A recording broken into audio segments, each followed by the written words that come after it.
Here I am. Ma'am, good evening. Namaste. Thank you so much for joining us. Evening. And I'm Charu Pragya. With me is Sanjana ji. And we have started a campaign by which we want to be the voice for the voiceless. We want to reach out and be a helping hand for the animals who are either being abandoned today by their owners because they have this misconception that animals and pets can be carriers of COVID-19, or the strays who have no one to feed them and take care of them today. So we just wanted a message from you to go out to everyone who's listening to us right now. And we wanted you to separate fact from myth. Sure. So what do you want? So, ma'am, could you give a message with regards to animals, how it is perfectly all right to take care of them, and they are not carriers of COVID-19? Firstly, cats, dogs, companion animals, none of them give corona. And it's very simple to understand. This, I forget the science of it. It's very simple to understand. Corona has been at its peak for the last 5 months. Millions of people have it, thousands of people have died, and yet not a single animal has got it so far. Every now and then, somebody trying to make headlines, improve their TRP, will say that, oh, in that village, a cat may have got it. Oh, in New York, a tiger may have got it. But in actual fact, not a single animal has got it so far. And the chances of getting it are zero. When Corona first struck, major countries did a lot of research work to find out whether companion animals could give it. And in India, we had IVRI, Tanuvas, and HAU, along with AIMS, did studies on this. Not a single animal responded by either getting it or giving it. So who are the people who are abandoning animals? Nobody that I know in India has abandoned their animals. What has happened is that people who want to be mean anyway, who are bored with being shut up, who have got no hobbies, who are fed up with looking at the TV, who don't want to laugh and be happy or spend time with their families, they need a reason to hate. And so they have come forward and started saying, oh, is kutte ko nikalo, take out this dog, take out this cat. And they've started attacking people who either feed animals or who keep animals in their house. But these people are wicked anyway. They would have, if it had not been this, they would have attacked people who wore the color red, or they would have attacked people who had long hair. They need a reason to hate. And in spite of them, thousands and thousands of people have come out. And I'm proud to say that every single town has got thousands of feeders who come out in spite of the police beating them, arresting them, sending them away. In spite of that, they go out, and they go out, young girls go out at 10 at night, chupke chupke se, so that their dogs and cats get fed. I'm really proud of India. Yeah, that's definitely a story of hope, ma'am. It makes us realize that even at a when things are going downhill, kindness will, whether it is taking care of animals or being kinder to people around. Yes, I'm really, when we got locked down, I gave my personal number out into the public domain because I thought only a couple of hundred people will respond. And in this house, so far, we've received over 60,000 calls and for help, for exchanging information. And I have to say that we've attended to each one of them and helped each one. And yeah, the most trouble, yes, it's lovely to see how people have come. Given out your own number, and Sanjana ji was telling me a story a couple of days ago when she spoke about a great a Saint Bernard which was abandoned on the streets, and you've been instrumental in finding a new home. Yeah, right? We do that about one every minute. Wow. Yeah. And we give out food to whoever wants it. We fight with we're not fighting, but we advise the police every day. If somebody gets stuck, they simply call me, and then I talk to the person who stopped them. So it's been wonderful to make this huge family of animal people all over India. And if 60,000 have called me, you can imagine how many millions there must be who don't need help and have done it anyway. Monica ji, over the years, I've seen you from your heart step up to help the voiceless. And this is one thing which is so unique about you, because this is not about media.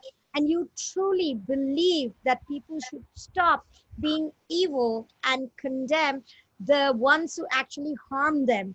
In fact, I've seen even in the middle of the night when there have been calls, you're one person who has immediately responded and taken care of it. And this is not just now. Even you were the minister, in the midst of everything that you had to do, you still helped, you still reached out.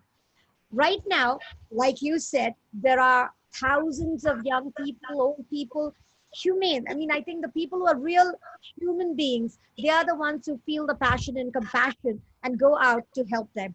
But one of the things I should say, a lot of them are unable to, because obviously because of the lockdown. So we've seen a need for the ones who can or are able to, within the restrictions and within making sure that they are safe, go and feed them. And another very important thing, as you know, some are misusing this time to actually harm. And like you said, it's an excuse that they take.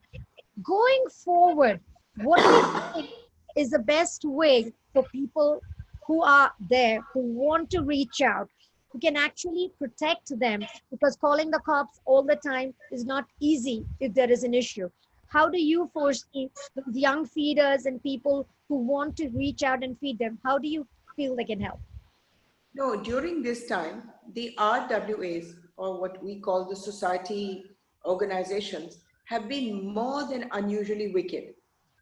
You know, normally they're headed by some retired person who's got nothing better to do except be wicked. And since they have no power to do anything, this is their time of power. So they won't allow feeding, they'll keep the gates closed, they make strange restrictions.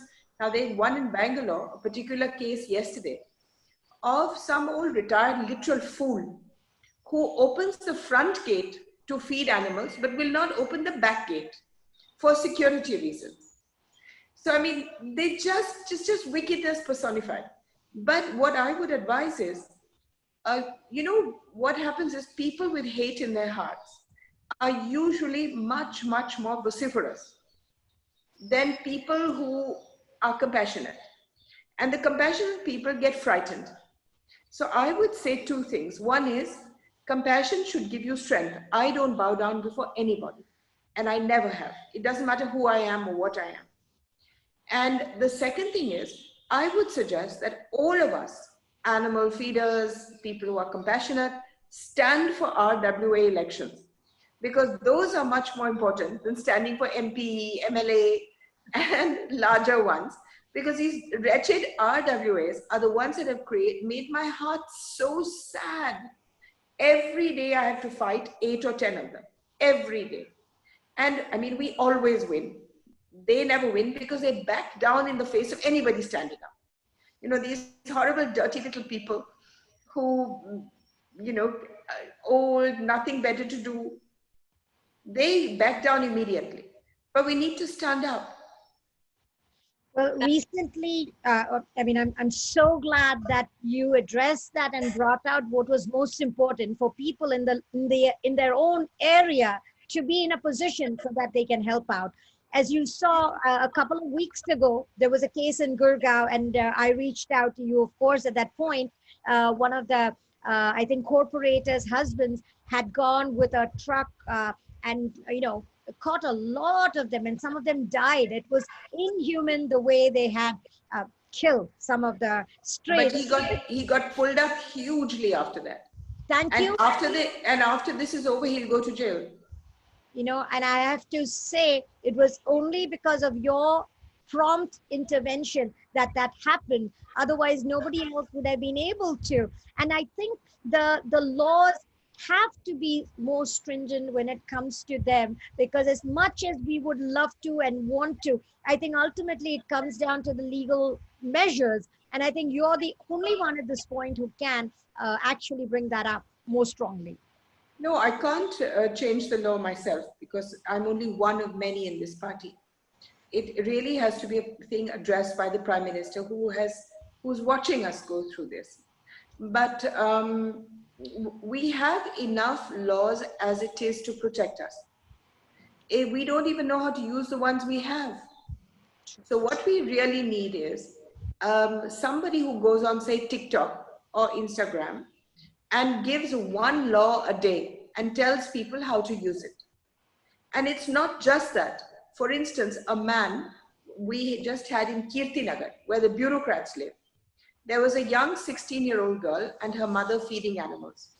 And a man ran behind them, calling them filthy names. And he was a deputy secretary in the government. And I rang him up and I said, I'm going to make sure that you're suspended for using these filthy names. I mean, really frightening names.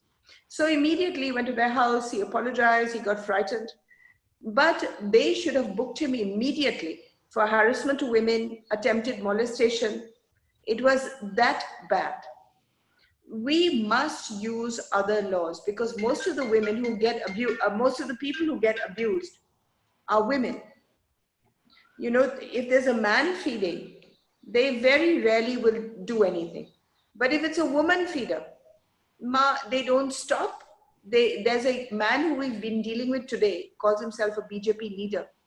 He goes out at night in his underwear and chases girls who are feeding the dogs in his underwear.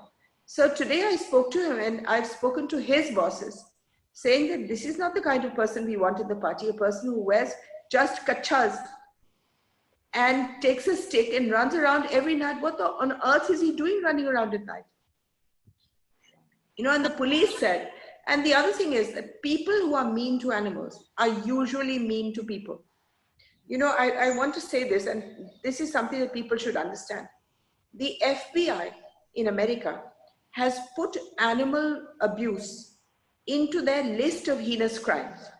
What does it mean? It means that if in any small town in America, if anybody hurts an animal or is reported for beating even the animal in his house, he goes immediately onto the watch list of the FBI.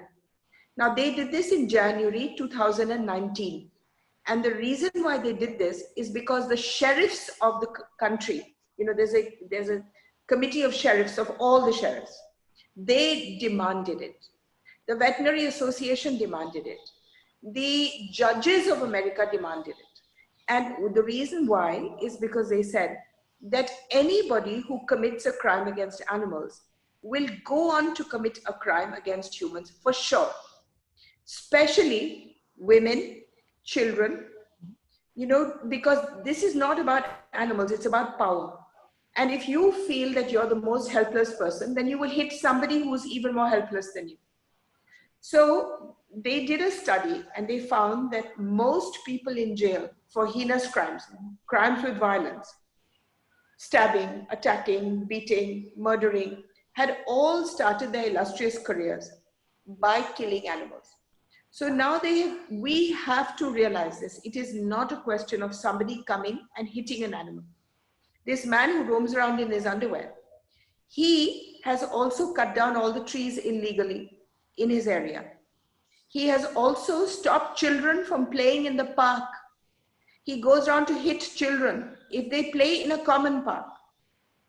So I'm just saying that here is a multifaceted evil person, and you will find almost everybody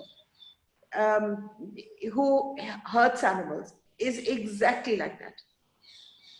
So basically, it transcends from making sure environmental rights to animal rights to human rights, all three pretty much go together. No, I'm saying that we should now, the police should now recognize that when somebody complains to them that this man is coming out and he's abusing and he's doing, I'll give you another example. In Kota, there was an old fool of a man, a retired principal, who used his cousin to use this, to use that, and used all his connections in one go to have 16 dogs removed, picked up by the municipality and thrown away. everybody else in the municipality complained. And I spoke to the municipal commissioner and fortunately to the government of Rajasthan, which is a very responsive government. And I said, I want those dogs back. And it took them one day, and there was a lovely deputy municipal commissioner of Kota, a woman, and she brought them back. Then I spoke to this old fool, and it turned out that he had nothing better to do. He just, he doesn't, just like that. So I told him, don't do it again. No dog is bitten. They're all sterilized. They're all vaccinated. Leave them alone. So he kept quiet for 1 week, but then, bad is bad. It turns out that he was wanted for corruption as a principal. He was, there were 10 other things wrong with him. So he was a thoroughly bad human being, and he just carried this badness further. So that's one takeaway.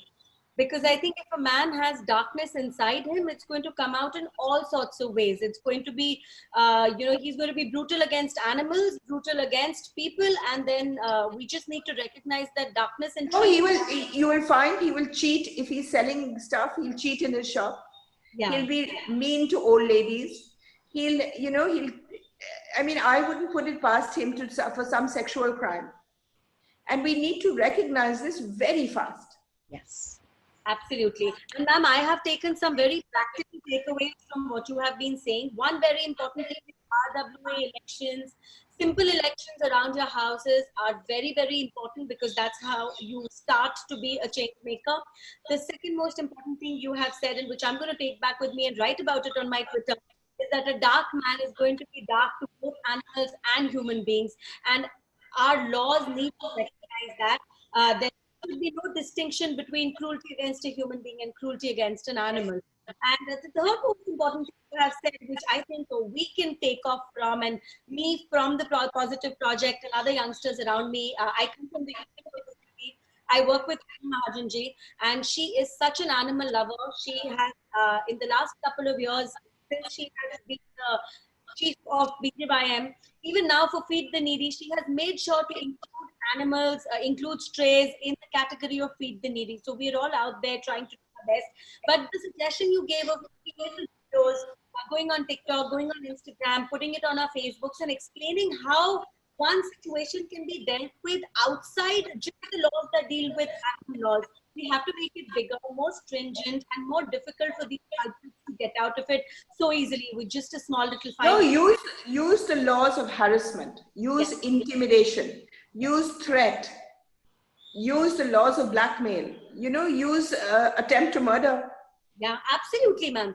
I'm a lawyer. I'm going to remember that. That's a very, very practical feedback from you today. Very much. And on a very positive note, we have this wonderful community of love and light. And thanks to you, we kickstarted a campaign with celebrities, if you remember. And we have had everybody from Salman Bhai to Ravina Tandon to, I think we have around 30 celebrities who have come forward to show the support. And again, thanks to you, you have been the foundation to kickstart that. And I think between Charu and me, we're going to make that a formidable community of love and light with you, of course, heading and mentoring that. No, wait a minute. What the most wonderful part of this takeaway that we have from this coronavirus lockdown is that I can finally see that the animal movement is close to maturing. So many people have turned out to be leaders. We have in Hyderabad, we have Vasanti Wadi, who's been a very quiet person in the movement and suddenly become the leader of Hyderabad. And when she says, you can have a pass, you can have a pass. We have Chetna Joshi in Gurgaon. We have Kaveri Rana in Noida. We have Preeti Dubey in Faridabad. We have Ajay Daga in Calcutta. We have Ayushi Day in Calcutta. Like that, we have hundreds and hundreds of people. And the team that works with me is an amazing team. Gauri Moleki, Meenakshi Avasthi. Meenakshi especially, she's my age, and she handles the whole anti-cruelty wing. Wow. And she solves hundreds of problems a day. Thanks to you once again. And I think getting everybody together has been an integral part of this movement. And like you mentioned, the lockdown has brought out, I think, the need for a lot of those quiet people to step up and say, hey, stop it. You know, we are here and you're not going to be abusing the voiceless. We are the real voice of the voiceless. So we are going to bring this community. And again, I'm sure going forward, there is going to be much more love and light in this world after this. Sanjana, I need to ask you for one more thing. Sure. There is there is a site which I invented called Animal Volunteers of India. .in. I want everybody who's been feeding and who volunteers to go and enroll themselves on that site so that we know who we have. So far we have 11,000 enrollments, but we need to reach 1 lakh. Ma'am, you have much, much more than that. I assure you of that, because our youth wing is making sure all animals are taken care of. And I would like to thank Sanjana ji for bringing this together. Ma'am, you, of course, for taking out precious time, guiding us. We're going to keep this movement going, not just till the end of lockdown, till the end of our lives. And hopefully there'll be a time when you and people like you and people like us don't have to struggle to get animals to have a right to be in a world that's easy. Thank you so much. Charu, on that last note, don't forget we are starting our selfie with pets campaign. So we want to have you be the first person to do that selfie with your pet. Okay, Lambu, I have 26 dogs, 15 monkeys. Yeah. This is Lambu. This is Lambu. He is camera shy. Lambu, upar aa jao, beta. That adoration in his eyes for you. You can just feel the love. Yeah, come here. Now, all of a sudden, he's gone from being alpha dog to being some cuddly little thing. Anyway, he was thrown out of 3 houses.